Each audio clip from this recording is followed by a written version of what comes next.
Mr. Musk, you said on X that an example of the fraud that you have cited was $50 million of condoms was sent to Gaza.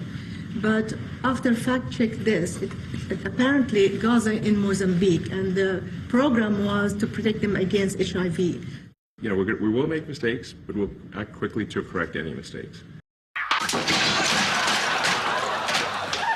Did you see that? Did you?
Good evening, people. Sorry the clock was running a little late this evening. Minor technical issue there. Had to install some updates. It's great to be here though. Thanks for joining me tonight on the Brews at 10. On my left eye, I'm your host Lefty. You're all very welcome here tonight. Solidari-Tea, everybody.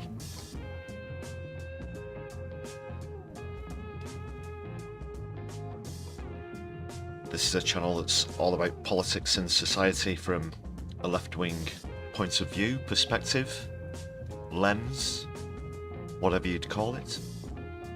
And with it being a Wednesday, tonight is PMQs as the main event.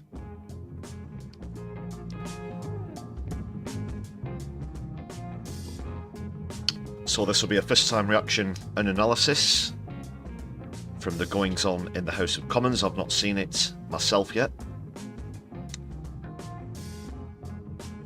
First of all, let's see who's in the chat. We've got Chris, great to see you. Andy Carter, Davinia Robbins, Poppy, great to see you.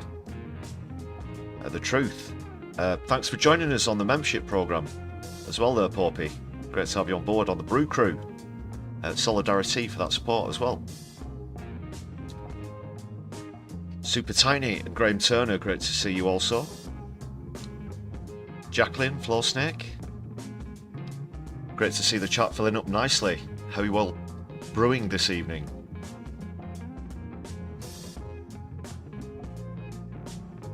I'm not doing too badly.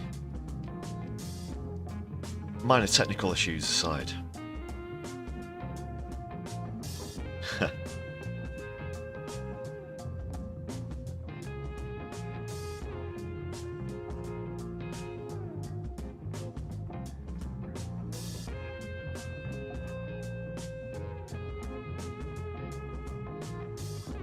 And other than PMQs, a few other stories to get into. Going to look at the latest reasons why people hate Labour so much. Trump's also announced he'll be meeting with Putin and Zelensky because he thinks he can sort this conflict out. The way it's been going, where he's stuck his oar in with Gaza and Israel. Perhaps we might go into that not without a huge sense of optimism. But we'll get into those comings and goings later.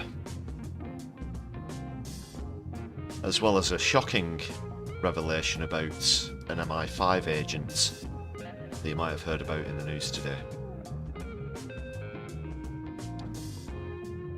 Quite a lot to get into. And also, ladies and gentlemen, brothers and sisters, they, thems and comrades alike, as we play along with PMQs, our unnamed game. I should really come up with a name for it, to be honest. I'll try and work on that. Just call it the game for now, the PMQ's game. We have a new contender.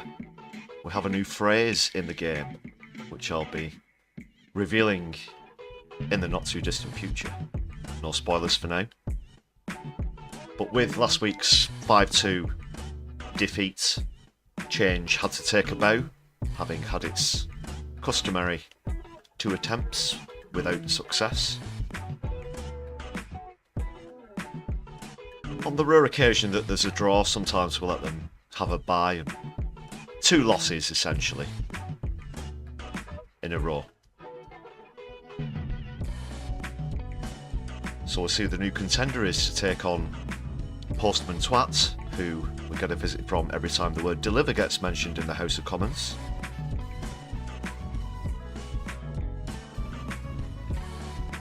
Do keep the suggestions coming though for future phrases. This could be an ongoing thing.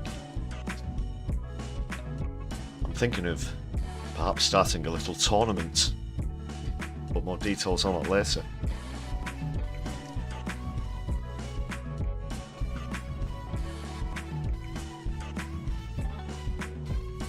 But right now, good people, I need to give an extra special thanks to those of you, such as Poppy, who have joined the membership programme.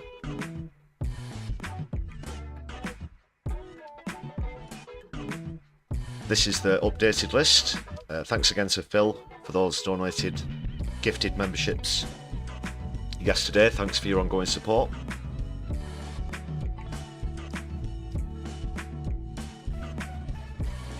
Good to see the community growing and growing, and you can add your name to this list for just 99p. You see, P rhymes with T. There's a rap or a poem in there somewhere. I'm not going to freeform it over the internet live.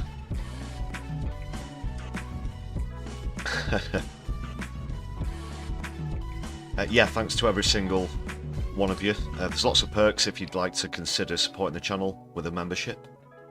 Please hit the button if you want to know more about that. Thanks again to everybody who's gifted memberships recently, or indeed throughout the history of the channel, if you are watching this evening or back on a replay. And speaking of replays, another great way that you can support the channel, if you're not with us live but catching up or watching after the end of the stream, super thanks are open, as well as super chat. If there's anything that you think needs my absolute urgent attention, questions, points and whatnot, please feel free to use super chat if you're listening live.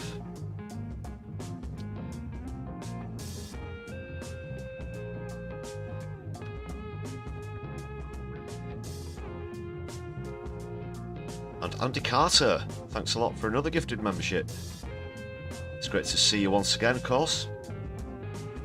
Understand you substituted tea for something a little stronger last night, but it's great to have you back. Thanks again for that, brother.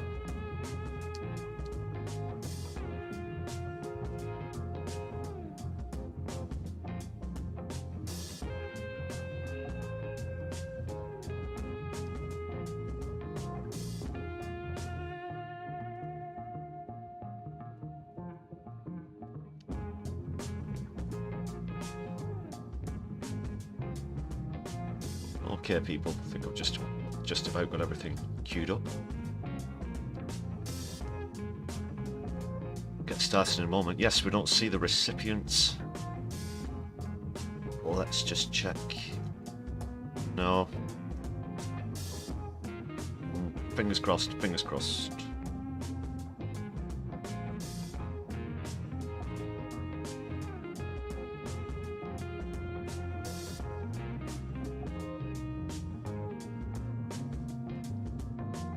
I did think of something the other day. It is quite extraordinary. It might be a potential reason why this gifted membership gremlin has been on and off in the works. I believe you do have to change settings in YouTube to receive gifted memberships. While I'm very pleased to say there's over 3,300 subscribers on the channel, and it's my understanding it just selects a random subscriber. Perhaps there is only a finite number of people who have selected to receive gift memberships. The default setting, I guess, would be to not receive memberships. I can't remember.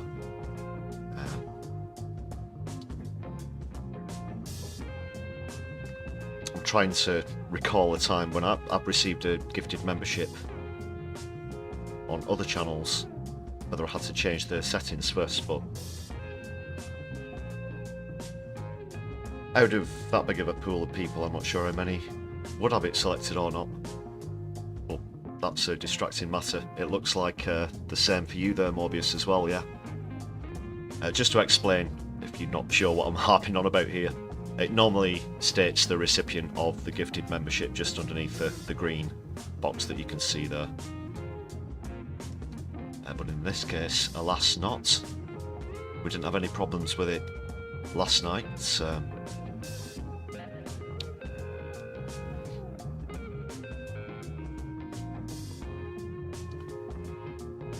I have made inquiries. They weren't particularly useful, to be honest. Here I'm criticising the platform that I'm coming to you from this evening, but Pulpy's going to conduct a live experiment. Also, Andy, thanks for the updates. We don't normally do the weather here on Brews at 10, mostly specifically news, political news. But thanks for the weather update.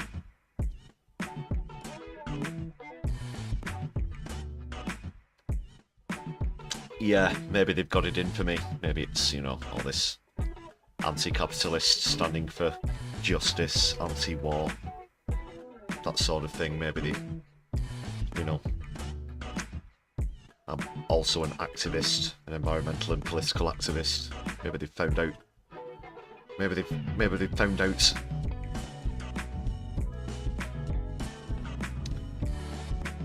I don't say too much specifically about actions. This is a faceless channel.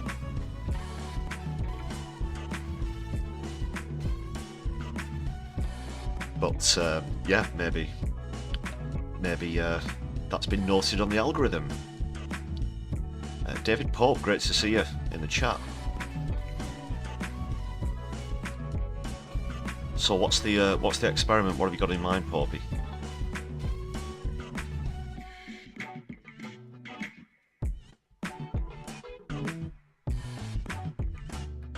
Oh, okay. So what are you doing now? We've got a doppelganger. We've got a doppelganger in the chat, I believe. David, have you met Popey before?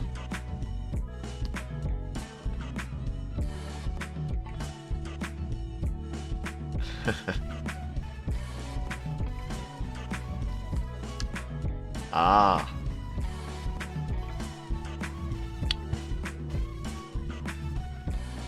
All is revealed. Make sure you've both hit the thumbs up button. I've not reminded you all to hit the thumbs up button yet. I'll just do that very quickly. Could all do that. We've got 16 viewers at the moment. Please do hit the thumbs up button. Give us a share across social media as well if you can. Morbius, thanks so much for that super chat. Solidari-Tea.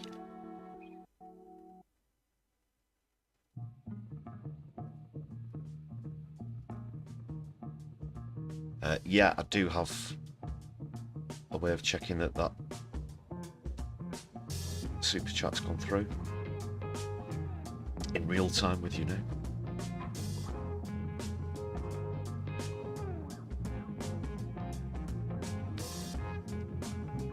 Now, you can't see this on your screens. Thank you very much again for the super chat, Morbius. So in my YouTube studio live streaming browser, it does say that the gifted membership's gone through. Once we're done PMQs, I'm going to go into my analytics and have a look at the full list. It should update more or less in real time with new members, so I'll just try and confirm that. Fingers crossed. But I think, well, first of all, let's bring you good people up in the chat.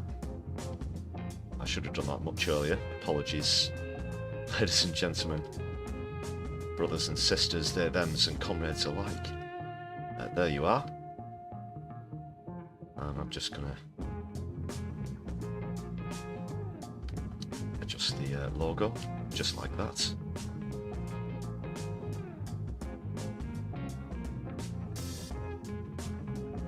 And we'll get over to join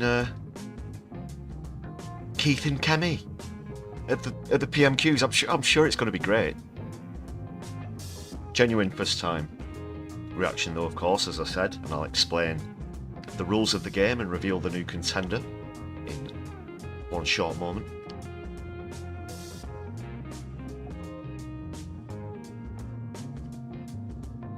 And this is only their you know, they've not been clashing horns up at the dispatch box for very long now, Keith and Kemi. But it feels like forever. It feels like forever.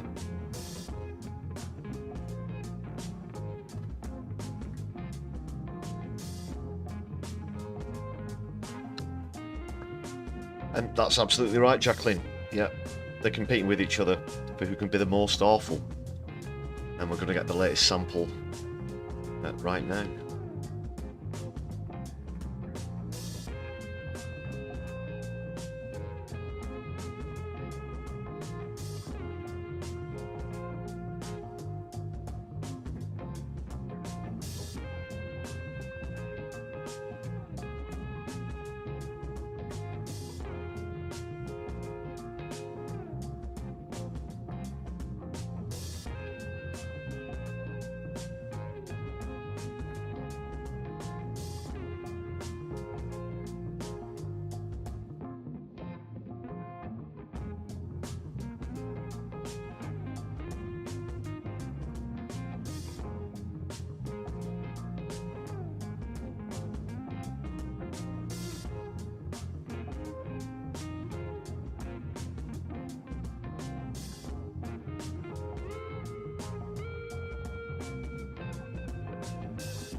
Right, okay, sorry people.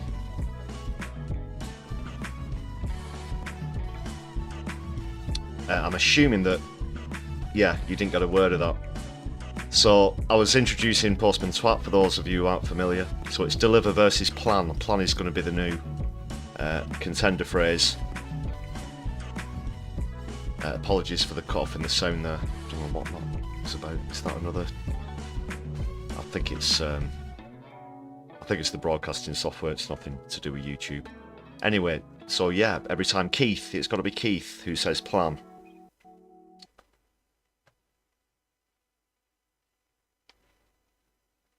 And whenever either phrase is uttered, you'll hear this noise.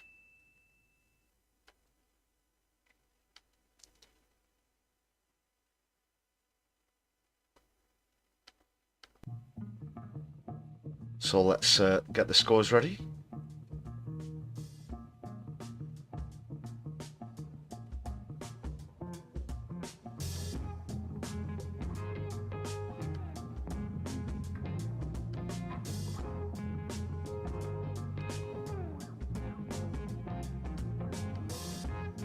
Right, we're set to 0-0.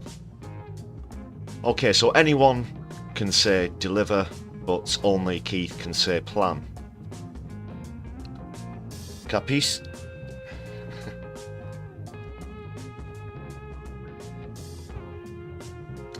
I think plan will be quite a strong contender. I think I've selected a good contender here. Got my competition promoter hat on. As I mentioned,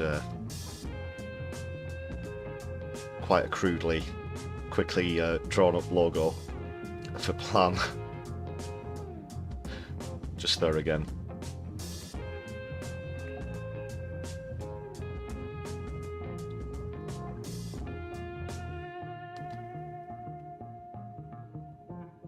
Right, let's get into it.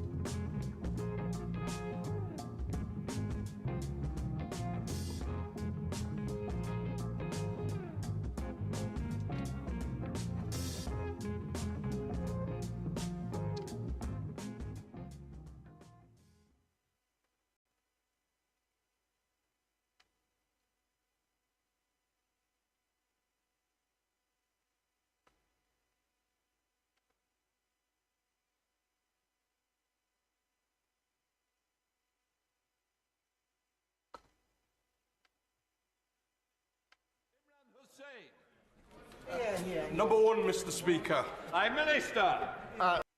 Thank you, Mr. Speaker. This week we progressed our Borders Bill to deliver counter-terrorism-style powers to bring straight in with a bang. gangs to Postman justice. Twats come out swinging against the new contender 1-0. £350 million to get Britain building Was there and deliver 1.5 Oh, million new homes 2-0. our country desperately needs, including more affordable homes. We've slashed red tape that holds businesses and working people back, creating 10,000 An more incredible apprentices. start for Postman This Twat. morning I had meetings with ministerial colleagues and others. In addition to my duties in this House, I shall have further such meetings later today. Imran Hussain.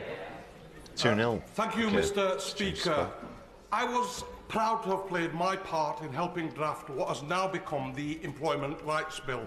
A new poll shows 3/4 of the British public back the stronger rights for workers in the bill, including better sick pay. Yet that lot over there, the Tories and Reform, disgracefully voted against it. In fact, the leader of the opposition doesn't even believe in maternity pay or the living wage. Mr. Speaker, our statutory sick pay is ranked one of the lowest in Europe. It needs to be brought in line with the living wage. So will the Prime Minister back my campaign to strengthen this bill further so sick pay is at the level that finally stops punishing workers for being sick? Mr. Speaker, our plan for change delivers the biggest upgrade in workers' rights in a generation. And plan fights back. ending exploitative zero-hour contracts, 2-1. ending the scandal of fire and rehire, extending statutory sick pay. The new to contenders off the mark. 1.3 million employees. Of course, that's on top of the pay rise for 3 million of the lowest paid. I would have thought the Leader of the Opposition might actually sort of support day one protection employment rights, given where she's going, but she thinks maternity leave is excessive. Our plan is pro-worker and pro-growth. Leader of the Opposition, Kemi Beno. Was there another plan there? Our plan is pro-growth. The Conservative government established the Ukraine Family Scheme, and in total, over 200,000 Ukrainians, mostly women, children and the elderly, have found sanctuary in the UK from Putin's war. I need to double check that. We're going to go to VAR. Just the end of Keith's bit there. Protection employment rights, given where she's going, but she thinks maternity leave is excessive. Our plan is pro-worker and pro-growth. And VAR check completes. It's 2-2. Well, high scoring already. Mr. Speaker, the Conservative government established the Ukraine Family 3-2. And in total, over 200,000 Ukrainians, mostly women, children and the elderly, have found sanctuary in the UK from Putin's war. However, a family of 6 from Gaza have applied to live in Britain using this scheme, and a judge has now ruled in their favour. This is not what the scheme was designed to do. This decision is completely wrong. It cannot be allowed to stand. Is the government planning to appeal on any points of law? And if so, which ones? Minister, Mr. Speaker, let me be clear. I do not agree with the decision. She's right. It's the wrong decision. It's got to be Keith. She hasn't quite done our homework because the decision in question was taken under the last government, according to the legal framework from the last government. But, Mr. Speaker, let me be clear. It should be Parliament that makes the rules on immigration. It should be the government that makes the policy. That is the principle, and the Home Secretary is already looking at the legal loophole which we need to close in this particular case. Oh, God. Mr. Speaker, he did not answer the question. Oh, my goodness. What a bastard. Where do you start with that? Where do you start with that? Anytime Keith pretends to have an ounce of sympathy for Gazans, you've heard it there. You've heard it there. Closing a loophole that would allow Palestinian refugees to enter the UK is going to be closed. Where's the humanity in that? When we're culpable in what has happened, that is disgusting. That is disgusting. It's equally disgusting that Kemi Badenoch's trying to use this as a critique of Starmer. The latest rhetoric, of course, the main issue being immigration, the back and forth between the parties. It's 80% of what they want to talk about day in and day out. We've seen Labour imitating Reform very obviously recently. The Tories have always been notorious for being anti-immigration in their rhetoric, in their syntax. And now they're trying to outflank each other on the right on the issue of immigration. Well, as I mentioned on previous streams, if you fight that battle in Reform's territory, you're going to lose, and that's what's happening to Labour at the moment. But the fact that they're talking about one specific case where somebody from Gaza was allowed to enter the UK under the Ukrainian refugee scheme, I think is the lowest of the low. The lowest level of humanity that you can think of. And if Keith wants to shut this loophole, I think that just goes to show what an absolute shill he is. Shilling for Israel. And also trying to get the attention of far-right voters in the process. Terrible. Terrible. Sorry, the score was going so quickly there, I didn't have time to step in and address that issue, so just wanted to get that off my chest. Ligella Deville, great to see you in the chat as well. And hope you're all very well this evening. Let's crack on. If he plans to appeal, then the appeal may be unsuccessful and the law will need to be changed. And if he does not appeal, the law definitely will need to be changed. He talks about a decision made under the last government. It was not made by the last government, it was made by the courts. The issue we are discussing today is about judicial decisions. We cannot be in a situation where we allow enormous numbers of people to exploit our laws in this way. There are millions of people all around the world in terrible situations. We cannot help them all, and we certainly cannot bring them all here. Will he commit to bringing forward that new legislation or amending his borders bill? Prime Minister. Well, Mr. Speaker, I've already said the Home Secretary has already got a team working on closing this loophole. We don't need to wait for that. We're getting on with that because we're taking control. They lost control of immigration. We had nearly 1 million people come into this country, had an open borders experiment. On a Monday of this week, they voted against increased powers to deal with those that are running the vile trade of people smuggling. Quick reminder, not a single member of Reform showed up for that. The border security. Was on top of his brief, perhaps he'd be able to answer some questions. Given this crazy decision, and can we have some order here, Hoyle? What's going on? Given this crazy decision and so many others, new legislation is needed to clarify the right to a family life in Article 8. I'm not talking about what he just said. I know Labour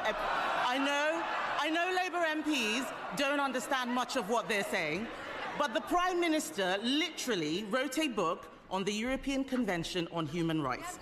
This is a situation where we need to put our national interest before the ECHR. Does he agree that we should legislate even they're still if knocking the ECHR, European Convention on Human Rights. That's the legislation that stops them from achieving their objectives, according to the likes of Rishi Sunak.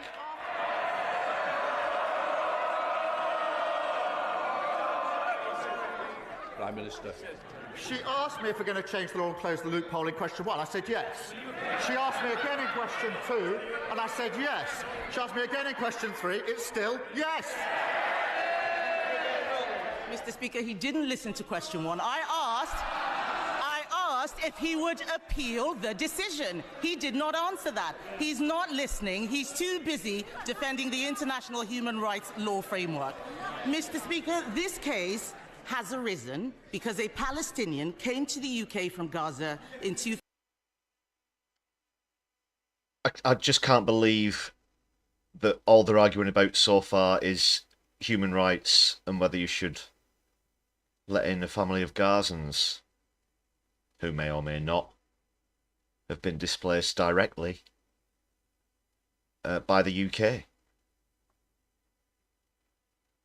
And if you think, I've said it 1,000 times, if you think refugee crisis is bad at the moment, which it is a non-issue that they're arguing over, it will get serious, especially where the climate crisis is concerned. I won't get distracted on that topic, but can you imagine what the back and forth will be like in that situation when it's like this now, when it's not even an issue? And as for human rights, it speaks for itself.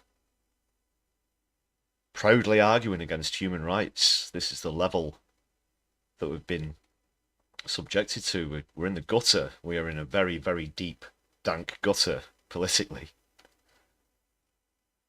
2007. He is now a British citizen. This is precisely why we need to break the conveyor belt from arriving in the UK to acquiring indefinite leave to remain, and then a British passport, and now a right to bring 6 family members here as well. We have a black woman as member of the opposition criticising the Prime Minister on the issue of migration. Will he now support our plans to toughen the process on indefinite leave to remain and make getting a British passport a privilege, not a right? Prime Minister. Speaker, they presided over record high levels of immigration. It reached nearly 1 million. It was a one-nation experiment in open borders. And she was the cheerleader. She was the one campaigning for more people to come and thanking her own side when they thwarted her campaign. So before she lectures us, I think she needs to reflect on her own record and her own record here. Mr. Speaker, he is the Prime Minister now. The people out there want to know what he is going to do about the situation. He needs to spend less time whining about the last government and do his job. I thought, Mr. Speaker, that the Prime Minister and I both agreed that Israel had a right to defend herself. Yet the judge in this case noted that the family were facing a humanitarian crisis. No, Kemi. It's Palestinians who have the right to defend themselves. You defend yourself against the occupier, which in this case is Israel. Don't understand basic scenarios like that or the law. Then you're just embarrassing yourself even further in public.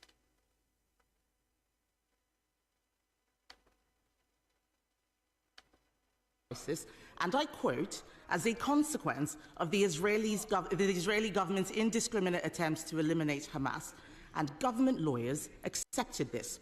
Is the Prime Minister allowing lawyers to change the position on Israel? And was this because of advice from the Attorney General? And if not, why on earth did government lawyers accept the argument that Israeli actions were indiscriminate? They put the complete opposite argument. She talks about on top of her breath. She has no idea what she's talking about. I'll tell her again. We need to change the law. That's why the Home Secretary is already closing the gap. I know the script doesn't allow any adaptation, but this is getting tedious. Oh, they're both awful. Mr. Speaker, the Prime Minister has not read the judgment. I suggest that he does. There are very serious questions now. There are very serious questions now being asked about the Attorney General, the Prime Minister's personal friend and donor. Even Labour ministers are concerned.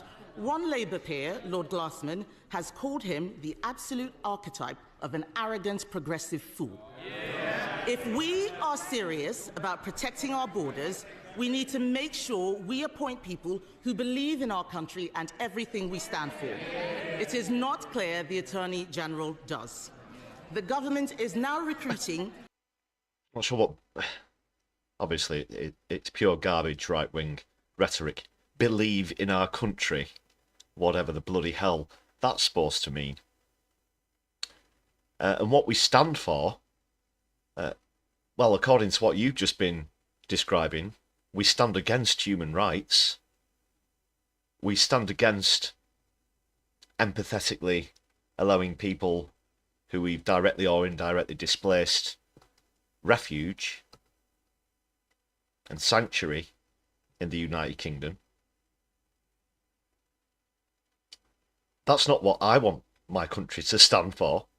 You're certainly not speaking for me, though, Kemi. You're certainly not speaking for millions of other people here. This is just so immoral. It's beyond comprehension. They should be ashamed of themselves. A new Chief Inspector of Borders who lives in Finland and wants to work from home. This is not serious. Why should the British public put up with this? The individual in question was appointed in 2019 by the last government to a senior position.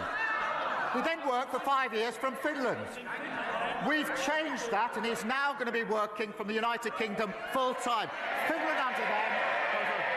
And she talks about the Attorney General, she sat round the cabinet table with an attorney who was later sacked for breaching national security. Charlotte Littles. Thank you, Mr. Speaker. Long-standing traders in the CPS Centre in Colchith were devastated to receive eviction notices, giving them just 28 days to vacate, entirely out of the blue and under spurious pretexts by the new owner, shell company Shivat Hananim Capital. So far, the owner and their legal representatives have failed to hear tenants' concerns and mine and to negotiate a way forward. So does the Prime Minister share my concerns at this situation, and will he set out our plans to protect independent businesses which are at the heart of our high street and communities? Yeah. Prime Minister. Well, thank you for raising this, which is obviously of real concern to businesses in her constituency. We do, Mr. Speaker, expect landlords to meet their obligations to make buildings safe, and we support robust enforcement action from the regulators if they fail to do so. I will make sure that she gets a meeting with the Minister to discuss what steps can be taken in the particular case to support the businesses that her constituents rely on. Leader of the Liberal Democrats, Sir Ed Davey. Thank you, Mr. Speaker. 80 years ago this week, the Allies began a pincer movement against German forces between the Ruhr and the Rhine. British and Canadian troops attacked from the north, Americans from the south. British, Canadian and American soldiers fighting shoulder to defeat fascists. 80 years on... Fascists like Benjamin Netanyahu or Donald Trump, you mean? President Trump seems to have forgotten all this. His tariffs against steel and aluminium will hit Canada the hardest and will also hit jobs and the cost of living in our country. So in reminding President Trump, who America's true and long-standing friends and allies really are, will the Prime Minister also prepare a plan for tariffs in return, starting with tariffs on American electric cars? Another plan, but not from Starmer. Doesn't count. Mr. Speaker, he's right to reference our history, the 80-year anniversary. And of course, we were fighting alongside the Americans, and that is amongst the reasons we have a special relationship. British steel is an essential part of our heartlands, and we will not abandon our skilled workforce. And it needs a level-headed assessment of the implications, which is what we're going through at the moment. We've got an equaliser, people. Put our national interest first and steelworkers first. Yeah. Sir Ed Davey. Thank the Prime Minister for that reply. But it seems to me the way President Trump and his ally Musk are operating, they do need to hear strong measures and words from even their allies. And moving on to Ukraine, Mr. Speaker, if Ukraine is forced to surrender its own sovereign territory to Russia, it will be the greatest betrayal of a European ally since Poland in 1945. But President Trump says Ukraine may end up Russian, and he wants American money. He's really pumping out the war nostalgia here, isn't he? I think we all fear where this could end and the dangerous implications for our defence and our security. Night, Jacqueline. So can the Prime Minister reassure this House that he and other European leaders have given sufficient support to President Zelensky so that he can't be bullied by Trump and Putin into accepting a deal that will effectively hand victory to Russia? Prime Minister. I think that's the way it will go. I'll get more onto this topic after PMQs, just with the latest developments on that. But fundamentally, with what it appears that Trump's going to be proposing and discussing with Putin, it looks as though he's just basically going to throw Zelensky under a bus. In a similar fashion, in terms of motive, with Gaza and Israel, he just wants it off his desk, and he thinks he's got a sensible and rapid solution that will also benefit everybody who's involved. It's slightly different in the case of Ukraine and Russia, but I'll get onto that after PMQs. It's a different flavour of batshit crazy. As he knows, I met President Zelensky in Kyiv just a few weeks ago at my 8th meeting. The position since the outbreak of this conflict has been a united position across the House of supporting Ukraine, and I was able to reiterate my position, which is we must put Ukraine in the strongest possible position. That matters now. Just as much as it mattered at the beginning of this conflict, the strongest possible position, and I did discuss with him what more we can do, what more our allies can do to put Ukraine in the strongest possible position. Kim Lefty. Thank you, Mr. Speaker. 2 years ago, from the benches opposite, I published my Healthy Britain report, recommending a cross-departmental approach to improving health and well-being. Now that we're in government, I'm delighted that ministers have hit the ground running, because running is obviously very healthy for you. So will the Prime Minister confirm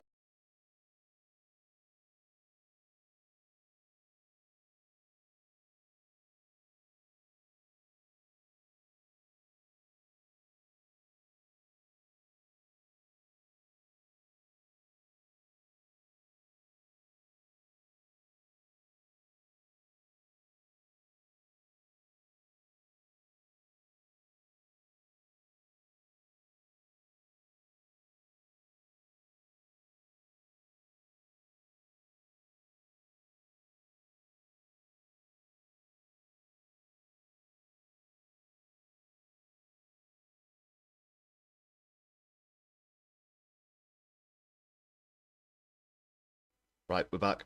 Apologies. I was just pointing out Kim Leadbeater's been in the headlines recently over the assisted dying bill and whether people could be coerced into assisted euthanasia, that sort of thing. Also, just highlighting that she represents Baton Spen, which is Joe Cox's former constituency, and she's in fact her sister. that last week's announcement of an increase to the public health grants, which will help local services focus more on prevention and early intervention, is just the start of a long-term strategy that will make Britain healthier, happier and more productive, reduce pressure on the NHS and promote growth? Well, I thank her for highlighting the important role that local communities play in supporting healthy lifestyles. I'm delighted, Mr. Speaker, we're providing almost £4 billion for the local health services that people rely on. And that's things like health visitors, stop smoking services and drug abuse treatments. I'll make sure that she meets the relevant minister to discuss. Saoirse Eastwood. Thank you, Mr. Speaker. Prime Minister, I get it. Nobody wants to get into a trade war. But, you know, unlike Peter Mandelson, sometimes you've got to stand up for what you believe in. My friends here in the DUP have learnt nothing from their mistake of backing Brexit and think that tariffs are a laughing matter. No. But would you agree with me that actually we need to stand up for ourselves, we need to back our workers, we need to back our businesses, not just in Lagan Valley but indeed across the UK? Well, yes, of course. The US and the UK share a strong and balanced trading relationship. We invest hugely in each other's economies, and we will continue to work closely with President Trump to boost growth and to create jobs. And I reassure her we will always act in the best interests of businesses and working people across the whole of the United Kingdom, including, of course, Northern Ireland. Lynn Corgill. Thank you, Mr. Speaker. Yeah, of course you will. I was baffled on Monday that given the chance to support legislation backed by the National Crime Agency to crack down on criminal smuggler gangs... Did like that sly dig against Peter Mandelson there. Very good. ...and secure our borders, the parties opposite, the Conservatives and Reform, linked arms in the voting lobby to vote against it. The Conservatives spent 3 years and £700 million on their ludicrous Rwanda scheme and saw 4 volunteers returned. Does the Prime Minister agree with me? There is only one party that is serious about repairing our broken immigration system. Yes, Mr. Speaker, and let me remind them what they voted against earlier this week in our Borders Bill. They voted against, that's Reform and the Tories, they voted against making it an offence to organise the buying, selling and transport of small boats, against making... Whilst they go back into the hyper-planted question about, hey, by the way, Keith, have you mentioned perhaps in the last quarter of an hour that you really don't like immigrants? Yes, Mr. Speaker. In fact, you know, Just have a look in the chat there. I'm not sure which party the member from Northern Ireland was from, but it could be the UUP. That sounds like a good shout there, Andy. Not too familiar.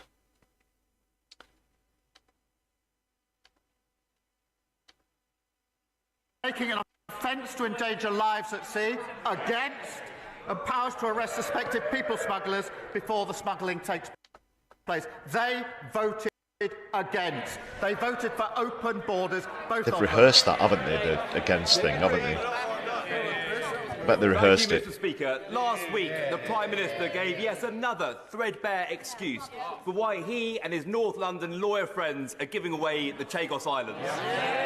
Mr. Speaker, this is his decision, and he must own it. More importantly, he can't tell us, the British taxpayer, how much this is going to cost. Is it 9 billion? Is it 18 billion? Is it 52 billion? The Times have called this botched deal insane. Members of his own cabinet reportedly think it's impossible to understand. And one of his own MPs think it's the worst thing the Labour Party have ever done. So could the Prime Minister tell us... I'm sure this came up last week. If you stopped a random person on the street and asked them before, you know, this story came out, if they were aware whether or not the UK owned the Chagos Islands, yeah. I don't think it again. It's a replay of what happened last week in the House of Commons. Which word he thinks best describes this deal? Mr. Speaker, I set out the position in relation to the Chagos Islands last week. I also offered the Leader of the Opposition a briefing on this, a high-level briefing. She still hasn't taken me up on that briefing. They're asking questions without wanting to know the facts. It's extraordinary. Mr. Speaker, someone who wants to be Prime Minister does not want to know the facts, even when she's offered a high-level briefing. He'd be better informed if she took me up on the offer of a briefing. Thank you, Mr. Speaker. The Prime Minister will, I'm sure, want to congratulate Newcastle United on reaching the League Cup final after Arsenal's exit. But will he also, in what is National Apprentice Week, will he also congratulate the 600 apprentices learning trades from welding to quantity surveying as part of the Tyne Bridge restoration programme? And whilst I know he can't confirm bridging the funding gap left by the Tories, will he confirm that he is looking forward to seeing the Tyne Bridge restored in time for its 100th birthday in 2028? Well, look, I'm going to struggle to sound delighted with the results of that particular football match, but look, it will be a special day for Newcastle fans. But the Tyne Bridge is an iconic North East landmark. When Keith watches football, he has a massive entourage and has to watch from the hospitality boxes, but when Corbyn goes to the same games, he just goes in the stands like an ordinary person. And I congratulate the apprentices who are helping to restore this vital piece of infrastructure. As usual, the Tories made empty promises he was that gifted they had the tickets, no intention of keeping, including £2.9 billion worth of transport commitments that were never funded. We will look at the capital projects around the spending review and let her know as soon as we can. Liz Jarvis. Thank you, Mr. Speaker. My constituents, Peter and Maureen, have been married for 70 years. Peter is 93, and for the past few weeks he has been stuck on a hospital ward waiting to go home because a care package hasn't been arranged. Peter is missing home and missing Maureen. So will the Prime Minister reassure my constituents that the social care crisis will be tackled this year? Yeah. Well, can I thank her for raising this issue and the particular case of her constituents? And I also need to know this is deeply personal to her, and if I may, I extend my deepest sympathies to her and her family for their loss.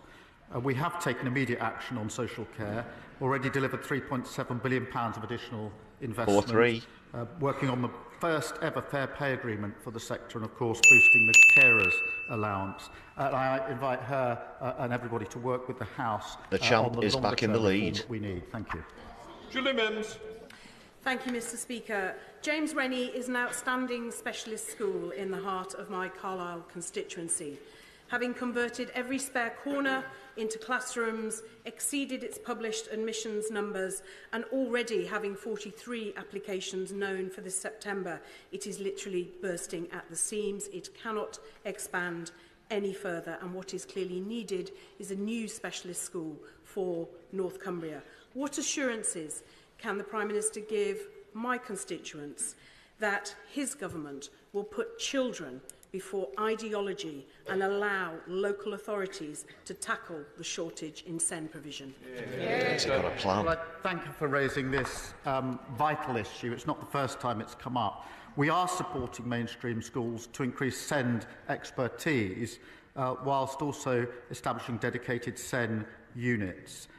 Because we need to make sure that special schools also can cater for those with the most complex needs. So we're working on this. It's come up time and again, but we are doing that vital initial steps.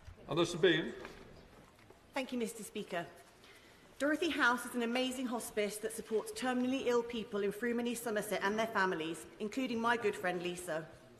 Next year, Dorothy House will be looking forward to celebrating 50 years of service, but they will also be facing an additional cost of £422,000 thanks to increases in employers' national insurance. Will the Prime Minister commit to meeting with me and representatives of the hospice sector to hear first-hand the mainstream schools to increase SEND expertise whilst also establishing dedicated SEN units? Because we need to make sure that special schools also can cater for those with the most complex needs. So we're working on this. It's come up time and again, but we are doing that vital initial steps. No, nothing on the VAR check there. £2 billion black hole in our public... Thank you, Mr Speaker. Dorothy House is an amazing hospice that supports terminally ill people in Frumeney, Somerset and their families, including my good friend Lisa. Next year, Dorothy House will be looking forward to celebrating 50 years of service, but they will also be facing an additional cost of £422,000 thanks to increases in employers' national insurance.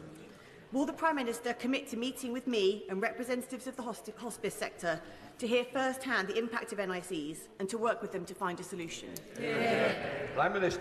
Mr Speaker, everyone deserves high-quality and compassionate end-of-life care. The honourable member knows we inherited a £22 billion black hole in our public finances.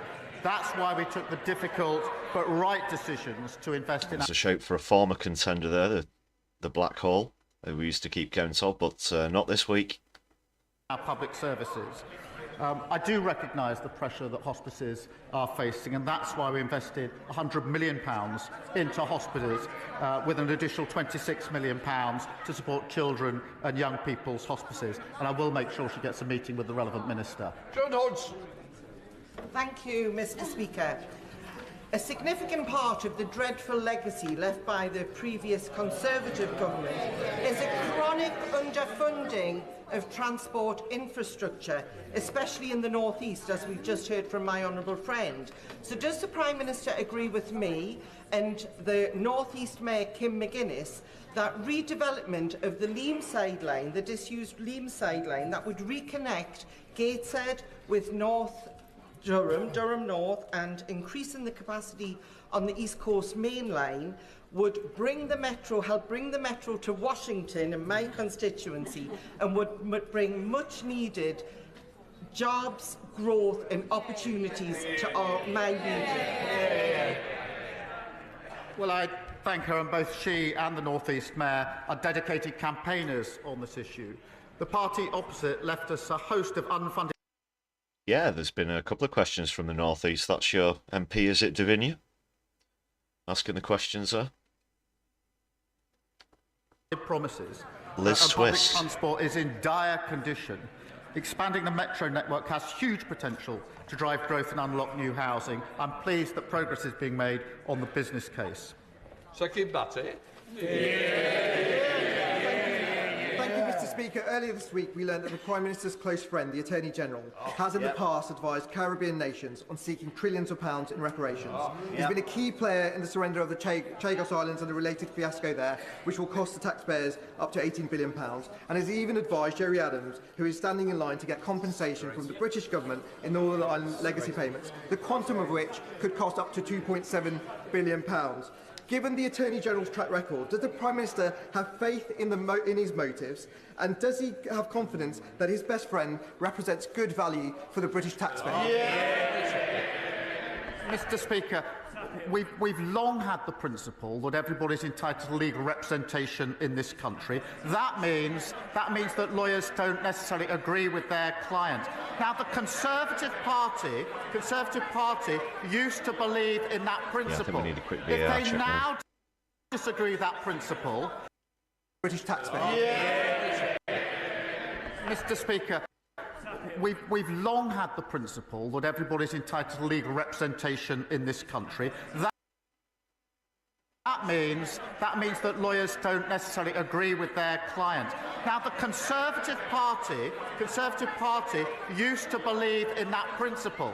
If they now disagree with that principle, they should go and see the victims of very serious crime, including sexual crime, and tell them that under their provisions, the lawyer who disagreed with the perpetrator wouldn't be able to represent them, meaning that victims will be cross-examined by perpetrators because lawyers disagree with the perpetrator. That's never been the Conservative Party position. If it is now, they should say so. Thank you, Mr. Speaker. Allergy School, launched just this week by the Natasha Allergy Research Foundation, is a free programme to support children with food allergies. Allergic disease is a growing issue in this country, with over 20 million people in the UK being affected. For this reason, it has never been more important for us to have a national allergy strategy and an allergy czar to drive and coordinate that action. Will the Prime Minister join me in welcoming this programme? Keith's allergic to sausages. And will he meet with me and the Foundation to talk about how we can work together to drive this issue forward? Well, I thank you for raising this really important issue, because hospital admissions for allergies have risen sharply, particularly in the last 2 decades. I do welcome the work being carried out by the Natasha Allergy Research Foundation. We will respond to the recommendations of the National Allergy Strategy Group in due course, and I'll make sure she gets a meeting with the relevant minister to discuss it. Thank you, Mr. Speaker. My Oxfordshire constituency of Didcot and Wantage has seen a 35% population increase in the last 20 years. My constituents recognise the need for affordable housing, but the current planning system isn't delivering the GP surgeries, dentists and transport options that they need. Will the Prime Minister restore faith in the planning system and, as well as focusing on housing numbers, deliver the local targets for health services and wider infrastructure that growing communities need? 5-3. Well, thank you for his question. We are, of course, delivering the 1.5 million homes, but we're creating communities as well for the future. And so he's right that must include good schools, GPs and reliable transport links. That's what makes a good community. And just today, Mr. Speaker, we announced an additional £350 million to deliver more affordable homes, so more people can realise the dream of home ownership. Toby Perkins. Thank you, Mr. Speaker. This week is National Apprenticeship Week. As co-chair of the APPG for Apprenticeships, I can tell the Prime Minister that employers are very pleased to see the announcements this week that will make a real difference both in terms of the completion rate and the flexibility around apprenticeships. Does the Prime Minister agree with me that schools should be promoting apprenticeship alongside A-levels and other options? And can he tell us what more he's going to do to support more young people to get into an apprenticeship? I'm very pleased that he's raised this issue and that we'll be able to give employers more flexibility over maths and English requirements. This is really important, Mr. Speaker. There are very many young people who didn't get the maths qualification they wanted at the time, but are very well suited for the future, want to play their part, and now they can get apprenticeships under the changes that we've made. And that's 10,000 extra apprenticeships. This is delivering for them, giving them a chance for the future to contributing, of course, to our economy. And another. Thank you, Mr. Speaker. Mr. Speaker, yesterday the Farming Minister told a conference of farmers that Running farming away is with not it once high in more. the pecking order for this government. Given the heartless family farm tax, is his minister correct? Yes or no? Farming's top of the agenda as far as I'm concerned. That's why we put £5 billion to support farmers. That was a absolute massive run there for Deliver. And did he just said farming's top of his agenda? Yeah, he changes his #1 priority. The top of his agenda. Every breath he takes. Every issue is his #1 issue. Farmers in the budget. They failed to spend £300 million on their watch on farming, and we set out our roadmap, which has been welcomed by the NFU, as she very well knows. It was described as long overdue. I wonder who didn't do it before. Mr. Jewist, I'm sure you don't want to be leaving today. It's not the best day. Right. Natasha Irons. Thank you, Mr. Speaker. As a graduate of the Croydon Youth Philharmonic Orchestra, the Prime Minister will know that youth services can broaden a young person's horizons beyond what they could ever imagine. But with national spending on youth services seeing a 73% decline since 2010, can the Prime Minister outline how this government will bring youth services back into our communities? Will he look at giving them the statutory protections they deserve? And will he visit Croydon East to see firsthand the vital role these services play in my constituency? Well, Mr. Speaker, my days in the Croydon Youth Philharmonic Orchestra were a long time ago now. But we do fully recognise the importance of youth services to help young people save lives and live safe and healthy lives. We've been developing our plans for the new National Youth Strategy to bring power back to young people and help every young person realise their potential. Christine Jardine. Thank you very much, Mr. Speaker. Every 22 minutes, a child in this country loses a parent or a loved one. Yeah, he was in the orchestra, but he only played the fool. That's 40,000 children every year facing a trauma which many of us here know can last a lifetime. Charities such as Winston's Wish do a And a fantastic plan in job there as well. providing support for young people, particularly when schools are closed or there's no one else to turn to. Let's be a fight back. But at the moment, there's no simple way of the children knowing where the charities are or the charities being able to contact the children. So will the government back my private member's bill this summer to do just that? And would the Prime Minister meet me to discuss how we make sure that another generation of children does not have to face this trauma? Well, can I thank her for her ongoing work and campaign on this important issue. The Cross-Government Bereavement Group continues to look at how we can improve access to the support that children and young people need at these difficult times. And of course I'll make sure that she gets the meeting that she wants with the Minister to discuss this further. David Taylor. Thank you, Mr. Speaker. Yesterday marks the 20th anniversary of the launch of the Make Poverty History campaign, and a fantastic speech for all of us that were there, delivered by the late, great Mandiba.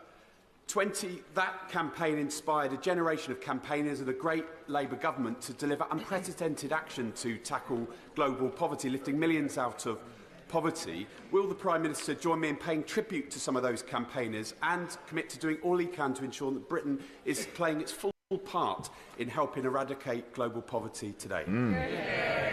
It's a really important issue. We do pay tribute, and of course we continue to play our full part. Alex Bloor. Thank you, Mr. Speaker. Double figures. Basingstoke Hospital, used by half of my constituency of North East And Hampshire, again. has had its rebuild delayed by 15 years, despite no ministerial visit to see the worsening conditions there. The cost of maintaining the hospital for those 15 years is estimated to be almost as much as the rebuild itself. So can the Prime Minister explain the logic of making taxpayers pay twice? Mr. Speaker, her constituents are right to be frustrated about the empty, unfunded promises that were left behind by the Conservatives, a point made by her and, of course, by the Labour MP for Basingstoke. Under the previous government's plan, a new hospital in Basingstoke would simply not have been delivered because it was unfunded. It was a promise without anything behind it. we've put in place a funded deliverable plan wow. which will see the No, hospital 13. built, and we'll work closely with the Trust to ensure that it is. Dr. Becky Cooper. Thank you, Mr. Speaker. The government's devolution plans are a welcome progressive development to shift power and resources from Whitehall to our communities. But there are, of course, discussions now around the process and realisation of benefits for our communities.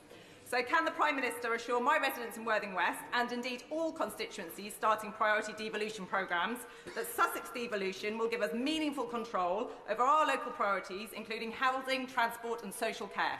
Minister. Well, I thank her for raising Deliverable devolution, plan, yeah. which will see her constituents in Sussex get meaningful control over local priorities.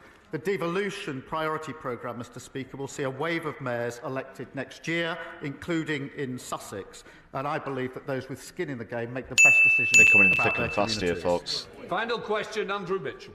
Thank you, Mr. Speaker. Mr. Speaker, the Prime Minister will be well aware of the Global Vaccination Fund, Gavi, one of the United Kingdom's great success stories. It's vaccinated from deadly diseases over 1 billion children under 5. It presents real value for money to British taxpayers, and over 80% of our constituents support it. Will you give the House today an undertaking that Britain will continue this leadership and make a decisive pledge at next month's replenishment conference? Well, I'm grateful that this is a really important issue. As he rightly points out, I've long supported it and will continue to support and share details with him just as soon as I can. But it is important, have supported it, will continue to do so. Thank you. Right, that completes Prime Minister's questions. Okay, people. Just pause this. Wow, they were coming in really thick and fast there, weren't they? Ladies and gentlemen, brothers and sisters, they, thems and comrades alike.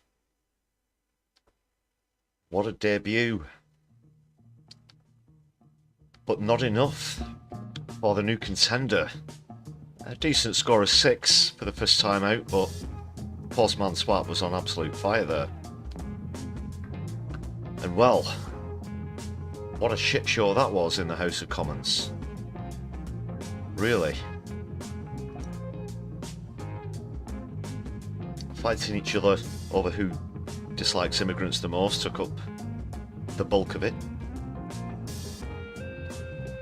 We said it might be a rugby score, and it was. But Plan will get another chance next week. Every contender gets at least a couple of chances.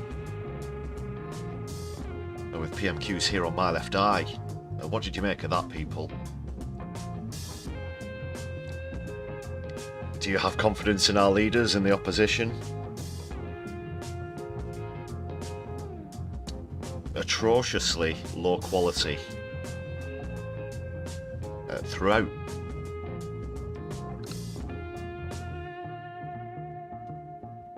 And Badenoch and Starmer trying to take chunks out of each other.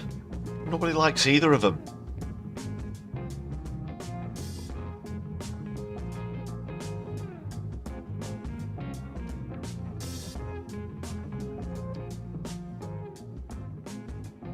So Postman Swat delivers and wins yet again.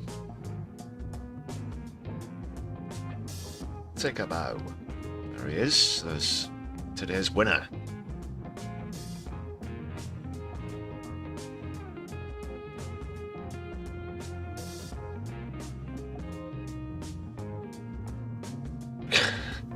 Yeah, good point there, Andy Carter.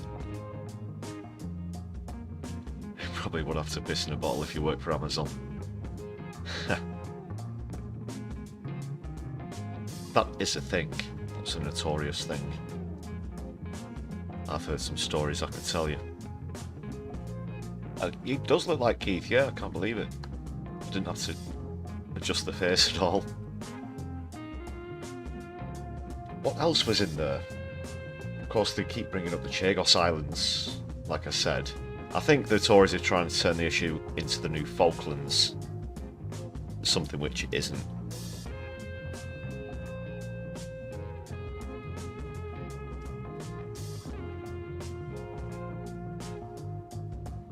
We didn't get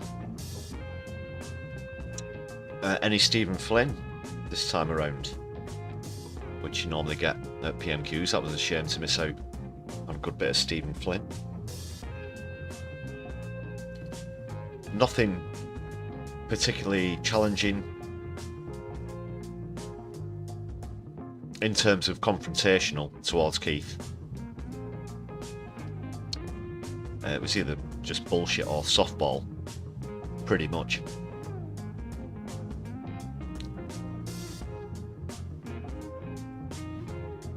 But yeah, I guess that's right, Davinia.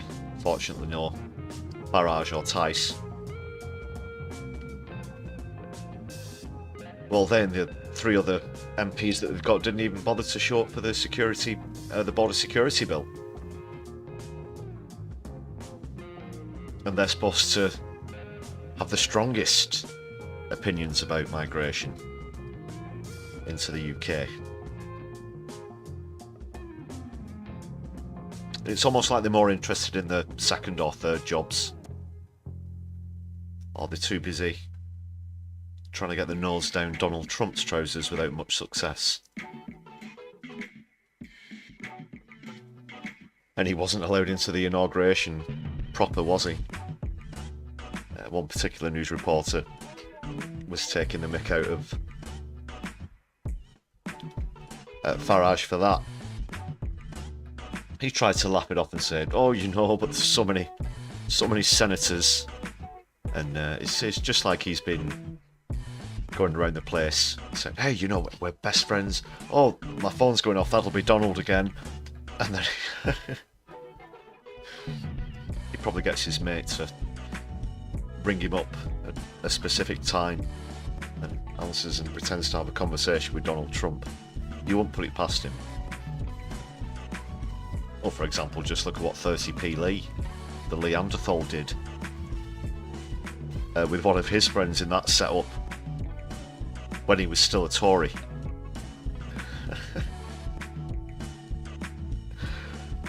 He had a hot mic.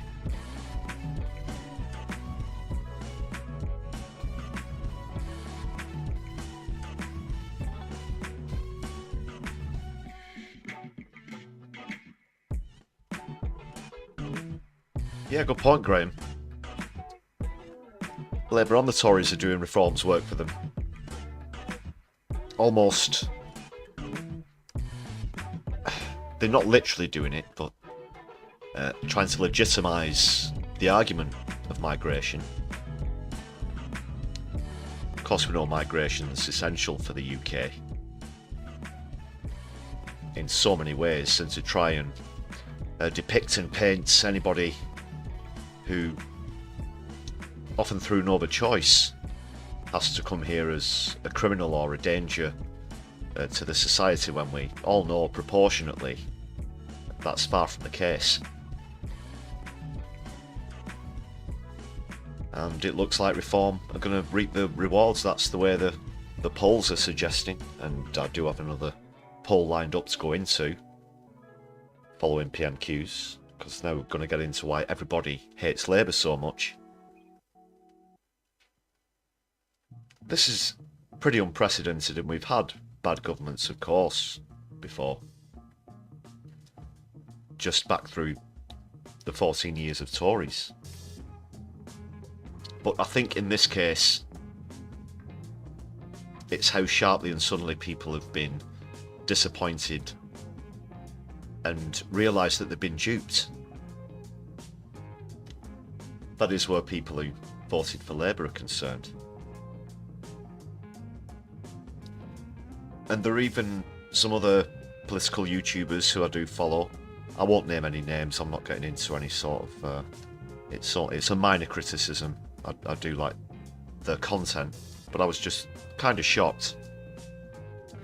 One or two examples recently where they're pretty based. They talk about socialism, they critique the Tories, Tory politics, capitalism, neoliberalism on a regular basis, but in recent videos have revealed that they actually voted for Labour, which is pretty disappointing, because a lot of channels, including myself, We're trying to warn people not to fall for it because they're just Tories in red rosettes, but alas, here we are. And I think that's, like I said, the overriding issue. Not 10% through the term in office. And people like, if anything, this is even worse. Deliver, deliver, plans for change. You can say it 1,000 times. It wouldn't matter what the scores are on the game. You know, for example, in the policy, in the substance of it all, it's the same old neoliberal crap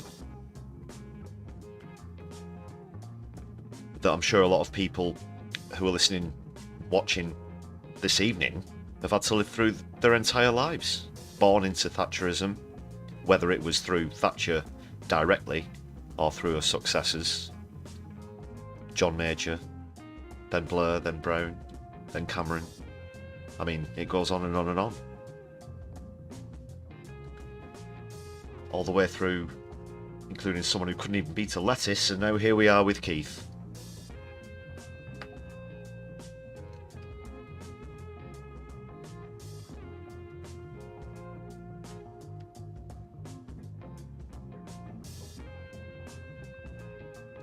But here on My Left Eye, we saw it coming. Please do make sure you've hit the thumbs up button on the stream, everybody who's still with us this evening. Still got other stories and stuff to go into. I'll have a look at this poll in just a second. Just want to quickly remind you, do a bit of self-promotion, shamelessly of course. Give us a share across your social media as well. Quick reminder that Super Chat is open, as well as super thanks for anybody who's watching back on a replay, excuse me. And there's also a Buy Me a Coffee page. Please check out the link in the description.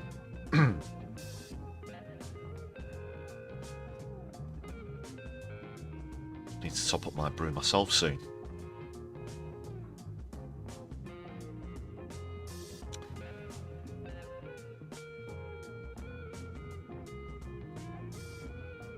Right, I'll just get rid of the scores and whatnot, and we'll get into some polling.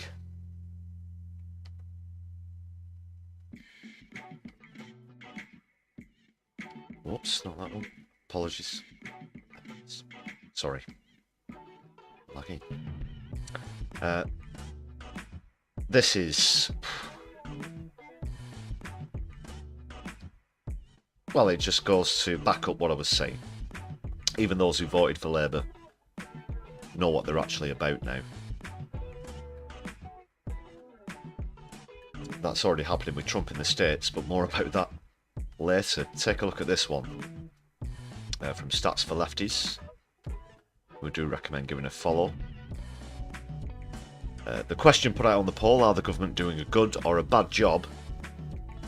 Overall, 15 to 65 in favour of them doing a bad job. So even the people who voted for Labour are on equal footing there. 38% each. Tories 84. The people who think they're doing a good job is so low they can't even fit the statistic in there, so I'm not sure about the... I'm unsure about the unsures, at the risk of sounding like Donald Rumsfeld. There are sure shows, there are unsure shows, and there are unsure, unknown, unsure knowns. But 84% of the Tories think they're doing a bad job, 88% of referendum, 55% of Lib Dems, and 53% of the Greens, which I actually thought would be significantly higher. I think overall, I'm not surprised by this. He is obviously doing a bad job. Labour overall, that is, are doing a bad job. I'd be firmly in the bad job camp. But the Greens, they're not even as dissatisfied as the Lib Dems, according to this. And you can see by the proportion of the unsures that more of them haven't made their minds up yet. They're sat on the fence. I don't know why the Greens seem to be giving them a bit more leeway.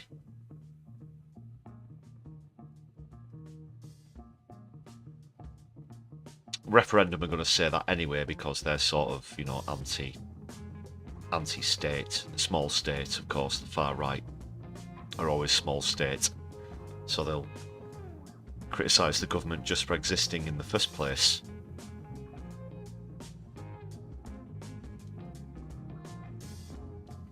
But how's about that, people?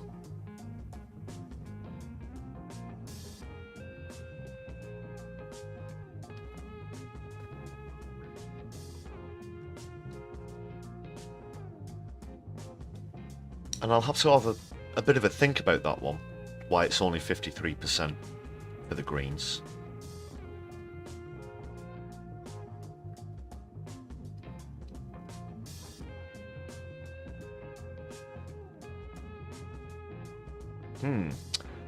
Well, let me know your thoughts in the chats or in the comments if you're watching back on replay. Just wanted to bring you that latest stat. So that was a poll conducted by More in Common between the 7th and 10th of February. Do check out Stats for Lefties, as I said.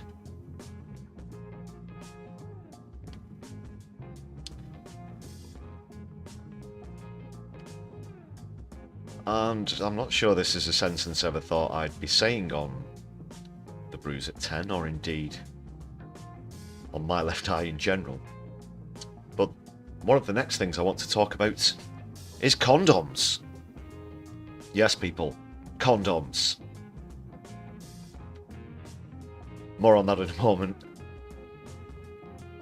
You might know what I'm talking about if you were with us at the start of the stream.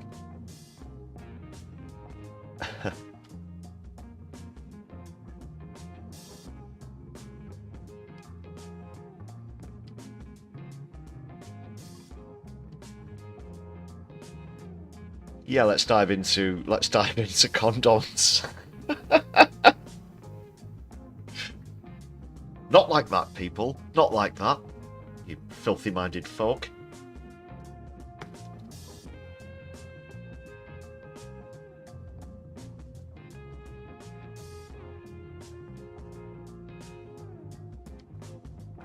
Yeah, because Elon Musk made a surprise appearance in the Oval Office last night, just during or just after I came off stream, I'm not entirely certain.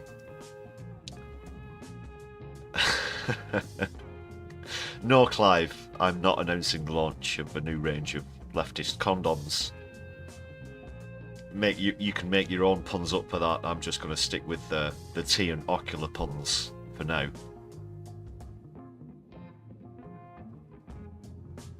Yes, Elon Musk made a surprise appearance at the Oval Office with his little lad. What's he called? Zed? F? Whatever he's effing called. No, X. He's called him X.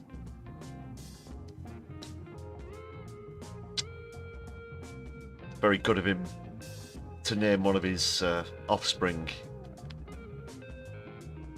after a social media platform that's about to go into the ground like a dart.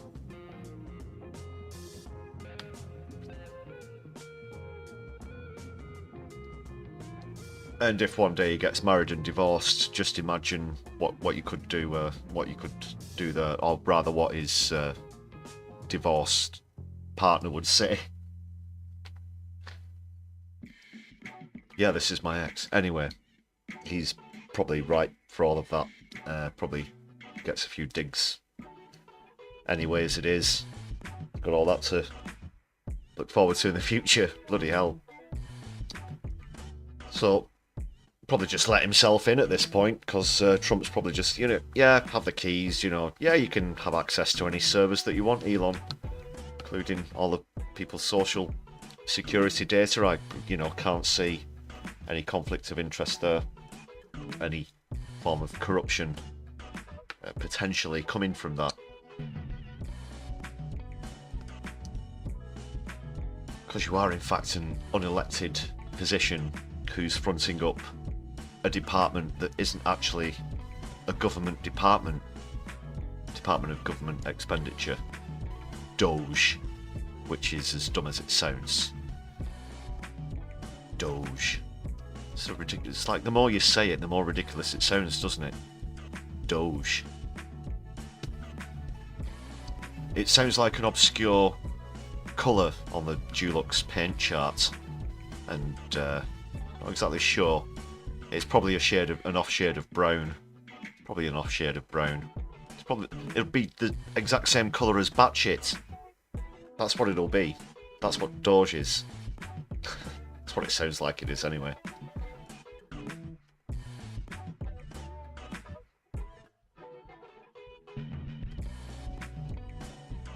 So right, let's get into condoms. I mean, let's talk. Let's see what Musk was doing.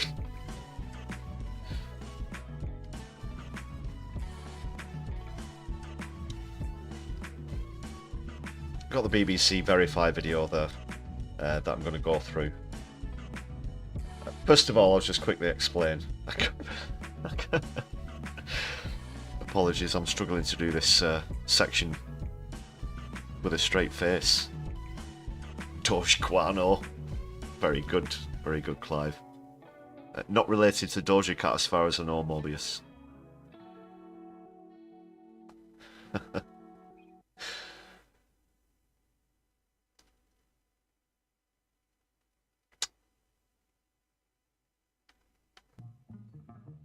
Right, bit of background story with the background music. For anyone who's not, this story hasn't passed them by in the last 24 hours. Oh, just one moment, people.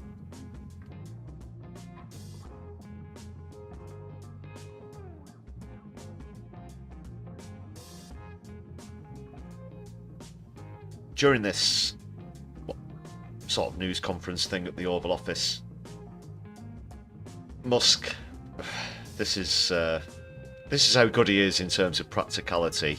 As, you know, you look at his business ventures and whatnot, and now he's running a government that isn't a government department that isn't a government department, and he's done it again. So, for all of his research into wastage of expenditure, government expenditure, he apparently discovered that 50 million people. Not 50 million people, 50 million, people. 50 million condoms, he says, are being sent to Gaza, and that's got to stop immediately. And the reporter points out that he's probably got Gaza mixed up with Mozambique, and he was saying that he thinks it's a massive waste of money. The reporter pointed out that the condoms being sent to Mozambique were for, obviously, to prevent the spread of AIDS and HIV,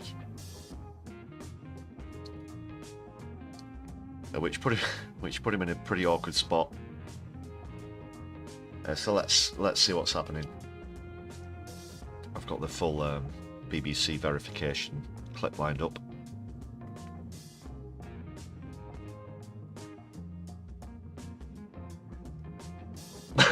Andy. They're finally condoming Hamas. Condoming hummus, isn't it? Yeah, condoming hummus. That's Helena and Kev's thing. Shout out to Helena at No Justice MTG and Kevin Logan as well. Friends of the channel here on my left eye. Finally. He must have misread the memo.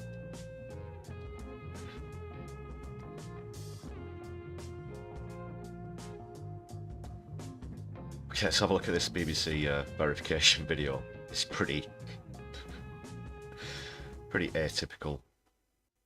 Blunder.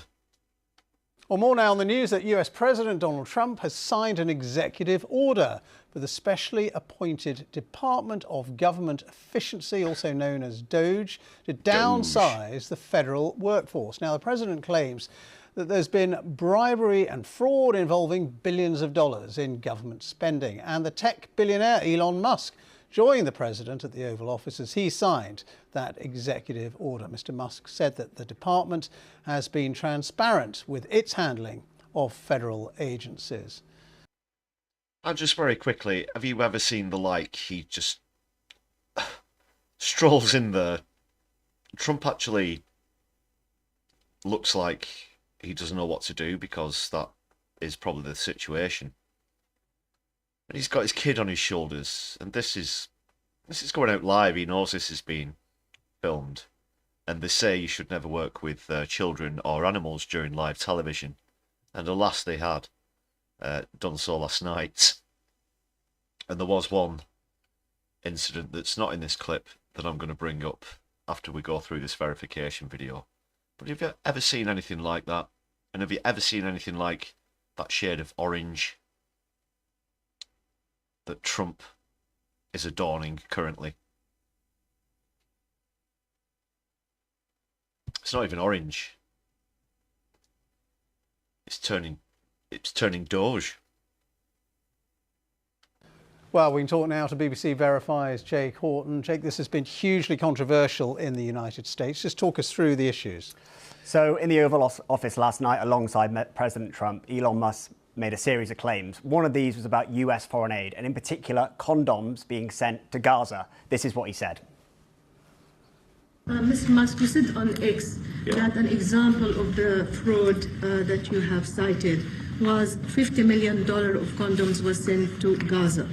But after fact-check this, apparently Gaza in Mozambique, and the program was to protect them against HIV. You know, we will make mistakes, but we'll act quickly to correct any mistakes. You know, I'm not sure we should be. Have you ever heard someone say, "We will make mistakes" with that amount of confidence before? Oh, of course we're going to make mistakes.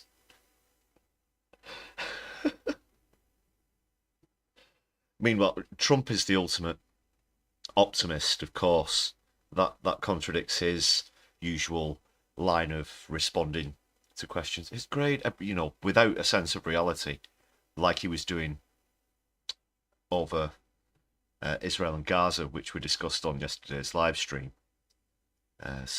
Everybody likes it, and then one after the other, Egypt, Jordan, United Arab Emirates came out and rejected what he said.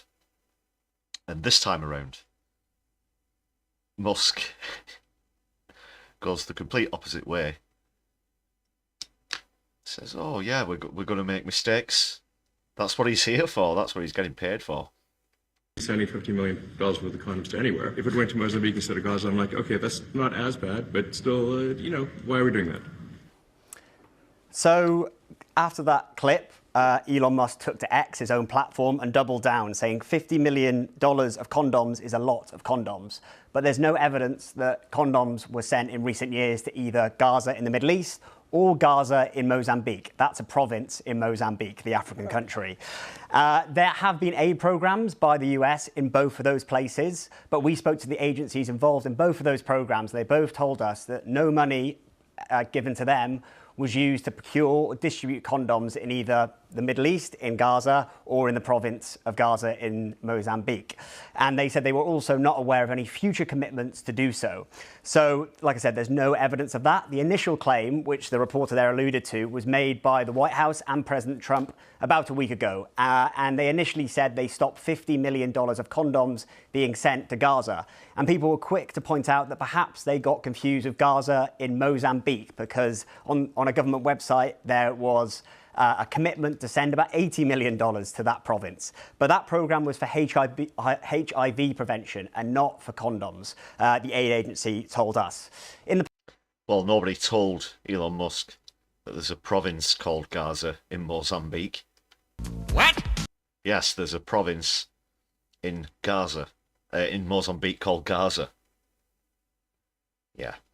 Speaking of wastage, just for the record, before I carry on with the clip, Elon Musk gets paid about $4 million a day, or something like that. I can't remember what it is. No, sorry, is it $4 million a week? Yeah, by the US government. The US has sent money abroad for contraceptive programs, such as family planning. In 2023, which is the latest year we have data for, that amounted for $60 million for the entire world. And none of that was sent to Gaza in the Middle East. Most of that went to Africa. About 7 million of that was for condoms. So that has happened in the past. But it's important to say that also happened under President Trump's last administration. In 2019, when he was in office, that was about $40 million for contraceptives sent by the US around the world. And Musk made a series of other claims. One of these was about Social Security, which is a program in the US which covers about 67 million people who are retired or have a disability so they can't work, and they get a basic income as a result. This is what he said in particular about that program. You know, there's crazy things like just cursory examination of Social Security, and we've got people in there that are 150 years old. Now, again, there's no evidence. 150 years old. 150 years old.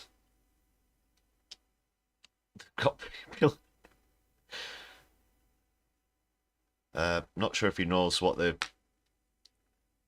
world record for oldest living person is, but I'm pretty sure you won't find a 150-year-old amongst recipients of benefits or welfare, as they would call it in the United States. Yeah, that is a bit ironic, Mobius,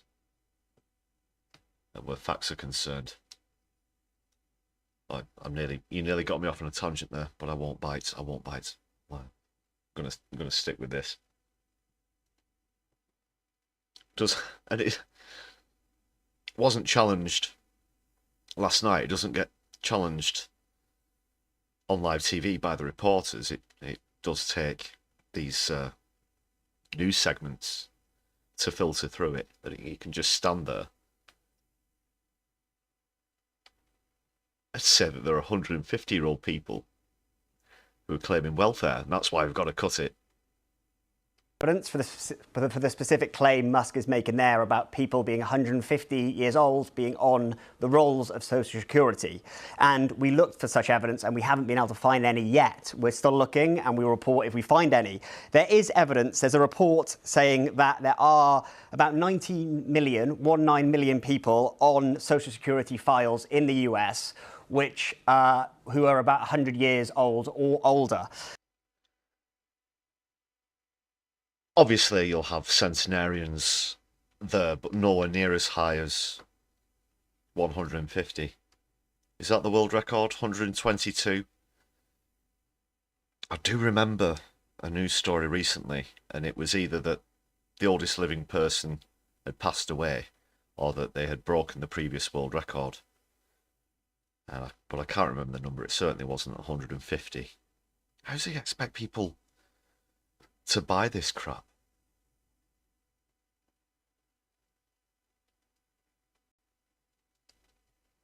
Honestly, it does go on.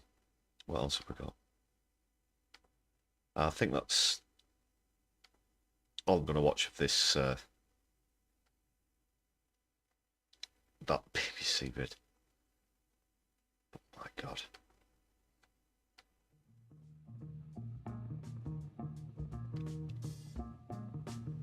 I don't have the clip, but someone noticed I didn't see that live, like I said yesterday evening. I might have actually been streaming while that was on, and then I had to get myself off to bed. But apparently, Musk's kid was allowed to sort of run about by himself during the proceedings, and like I said, don't work with children or live animals on live television. And the last they did, somebody noticed he walked over to Trump while he was sat at his desk, not knowing how to respond to what Musk was saying. And if you zoom in, apparently you can see it. If you can lip read, you can't really hear it. But he says to Trump, "I want you to shush your mouth." I'll try and find, relocate the clip of that for the next live stream or video. But yeah, he did it. I can't remember how old this kid is. It's the same one who came out during one of the rallies. The pre-inauguration party it was. "I want you to shush your mouth." He said that to Trump.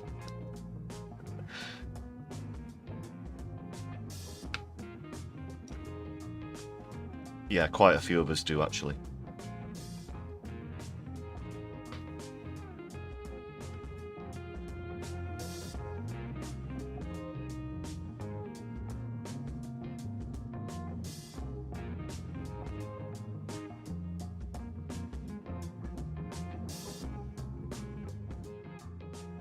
Maybe people are lying about their age, as a couple of you hypothesized in the chat.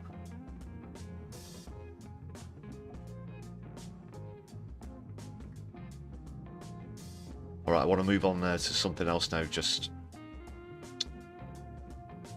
the latest developments on this attempt at peace brokerage, if you want to call it that.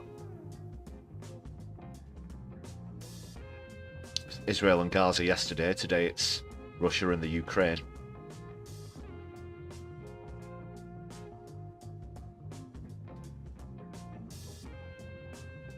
So Trump's going to be meeting with Putin in Saudi Arabia. It's understood, believed, whatever might choose to say, that he's going to be meeting Zelensky in Munich.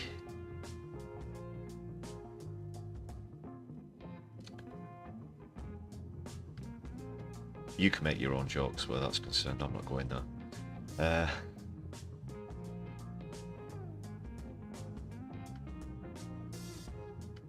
Let's see what he's got to say himself.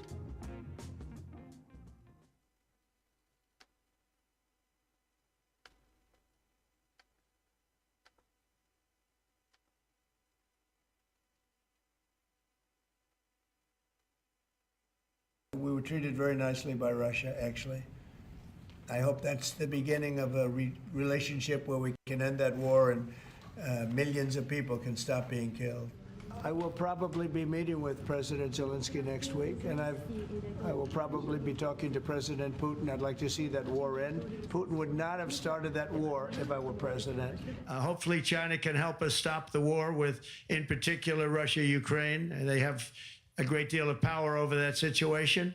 Mr. President, when you're back here in Davos next year, will there be then a peace agreement with Ukraine and Russia by then? Well, you're going to have to ask Russia. Ukraine is ready to make a deal. So we have a very good relationship, and I also have a very good relationship, as you know, with President Putin. And I think if we win, I think we're going to get it resolved very quickly.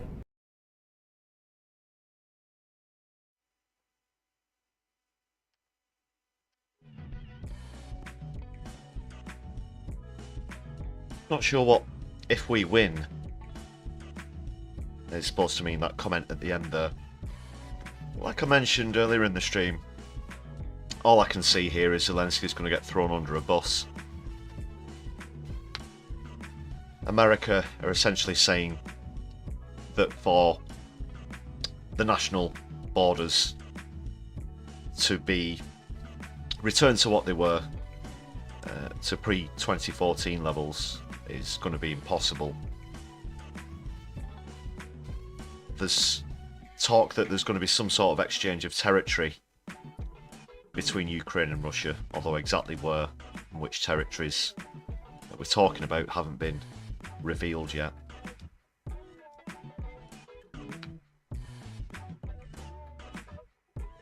But overall, the perception has been, almost since the very start, and I've brought this up before, I don't think there was any way that the Ukraine we're going to have a total victory, if you want to put it that way, over Russia. Whilst Ukraine has received a large amount of funding from America, from the UK, from a lot of other countries, the amount that he's been funded and how much weapons have been sent have purely been to try and stop Putin from advancing any further, not to throw all that money and equipment behind trying to get a total victory over Russia. So that seems to be their way of thinking. This is actually kind of far less outlandish, I'm almost surprised myself, than the suggestions that Trump's made over what should happen to Gaza and Gazans recently. There's been no mention of the displacement of the entire population, for example, and setting up real estate complexes and Rivieras, this kind of thing. But whilst the rhetoric under Biden was obviously purely against Putin, it's been known for some time that Donald Trump is friends with Putin. So he will be favouring him in these negotiations, and that's why ultimately I think Zelensky is going to come out the worst. He's just going to get absolutely railroaded, blackballed, thrown under a bus, under a tram.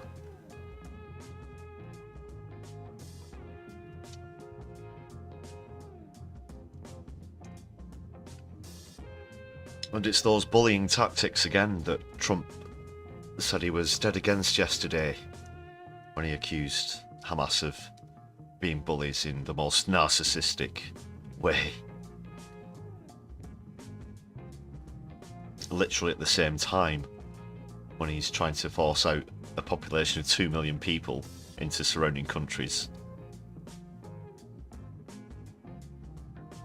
Good point, Ligella. Maybe that does mean that Rocky IV didn't happen, and now Russians are cool. Quite a change of stance.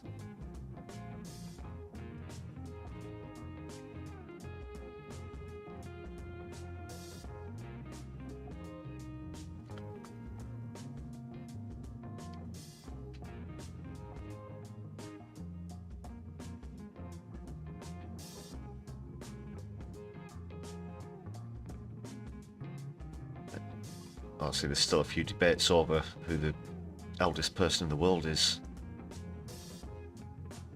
in the chat there. But he thinks, obviously, again, he's king, he thinks he's peacemaker. I'm not sure if that's going to be the outcome of this, if I'm being completely honest. We'll see what happens with these negotiations, like I said. Meeting Zelensky in Munich, meeting Putin in Saudi Arabia, so keep my left eye on that story and bring you some updates as soon as they develop.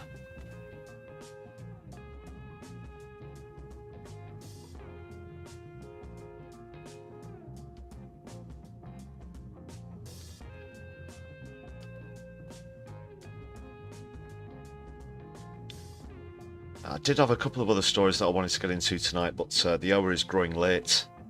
Ladies and gentlemen, brothers and sisters, they're thems and comrades alike, please do hang around though, and we'll be redirecting into another channel, potentially live, if not an upcoming stream, so don't go anywhere.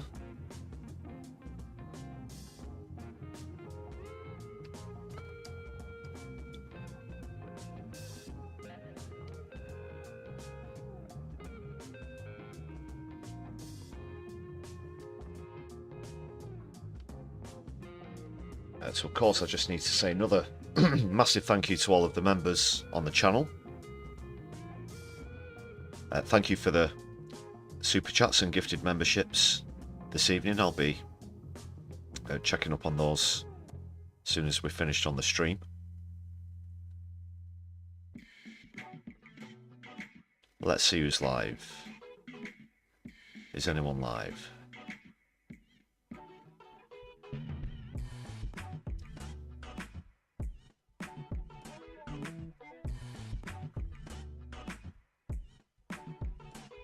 No one at the moment. There's an upcoming All Shorts stream, but if you've got any recommendations, anyone who you know is live, who might be able to raid into, let me know in the chat if you've got time in these final moments.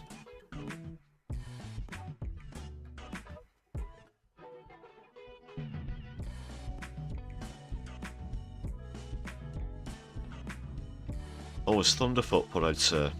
yeah, Thunderfoot's great. I've been following him for quite a while now. Very long time. If you don't like Elon, that's a great channel. I can recommend that very highly. He's a great engineer as well. An actual engineer, not just a stock market hype merchant, a Ponzi grifter, whatever you might correctly label Elon Musk. And fantastic debunking there from Thunderfoot. I might check that one out tomorrow myself. Are the Vanguard on? Let me just check. I was pretty sure I subscribed to the Vanguard.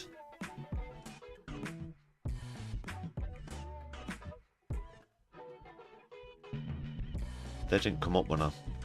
unless they've literally just come on a few moments ago. I guess it's just gone past an hour. That is midnight here. So maybe they literally just started. Let's have another look.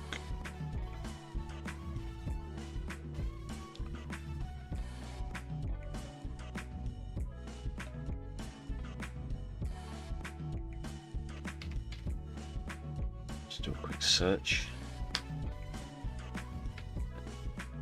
They do come up automatically normally. I'll just do a quick search though.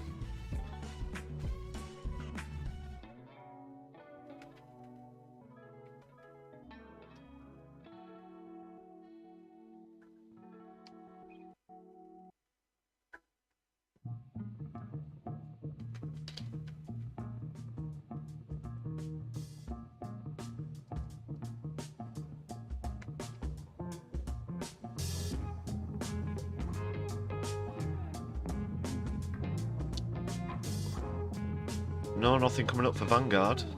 Are you sure? There's an upcoming one. Oh, it's just, that's not the Vanguard. It's just a channel called Vanguard. Which probably about something else entirely.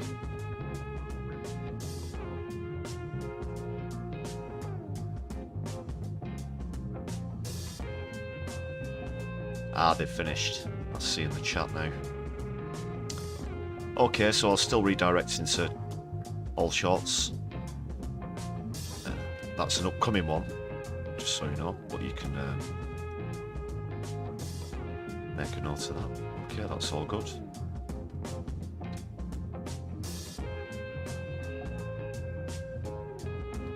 Okay, people.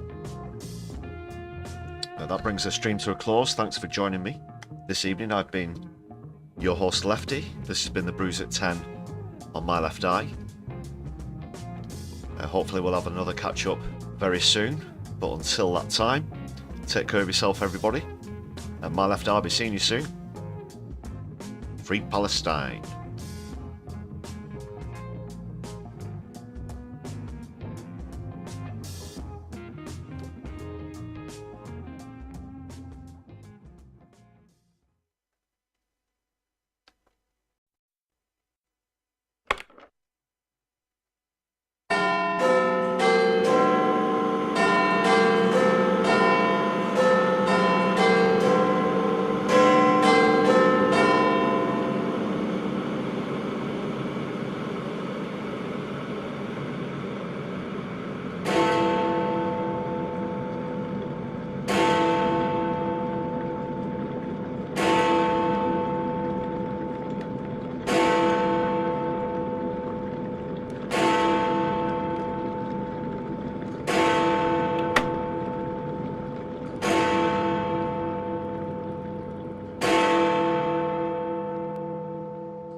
Musk, you said on X, example of the fraud that you have cited was $50 million of condoms was sent to Gaza.